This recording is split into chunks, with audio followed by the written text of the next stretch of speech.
नाशिक शोकमग्न, एक सुसंस्कृत कर्तृत्ववान व्यक्तिमत्व हरपले.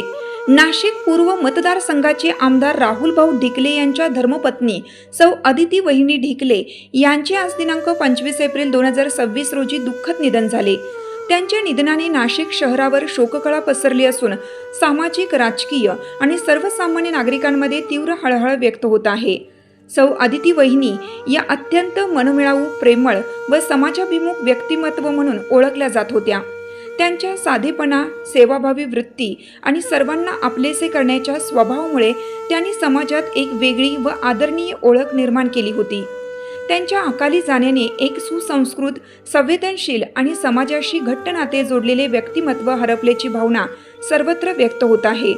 त्यांची अंत्ययात्रा नाग चौक येथील निवासस्थानातून सायंकाळी 5:30 वाजता निघणार असून पंचवटी अमरधाम येथे अंत्यसंस्कार करण्यात येणार आहेत. या दुःखद वार्तेची माहिती मिळताच नाशिक शहरातील सर्व स्तरातील नागरिक, विविध क्षेत्रातील मान्यवर तसेच सामाजिक व राजकीय नेत्यांनी शोक व्यक्त करत ढिकले परिवाराला धीर दिला आहे. जागतिक मानवाधिकार सुरक्षा फेडरेशन, भारत सरकार पंजीकृत राष्ट्रीय अध्यक्ष राजेंद्र आहेर, सैनिक मित्र महाराष्ट्र राज्य, जागतिक न्यूज नेटवर्क चॅनल तसेच देशभरातील सर्व पदाधिकाऱ्यांच्या वतीनं सौ अदिती वहिनी ढिकले यांना भावपूर्ण श्रद्धांजली अर्पण करण्यात येत आहे.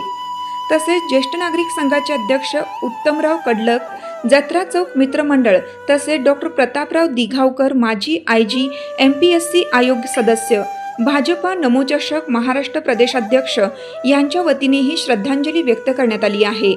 ईश्वर दिवंगत आत्म्यास चिरशांती देवो व ढिकले परिवारास या दुःखातून सावरण्याची शक्ती देवो, हीच प्रार्थना. ओम शांती शांती शांती.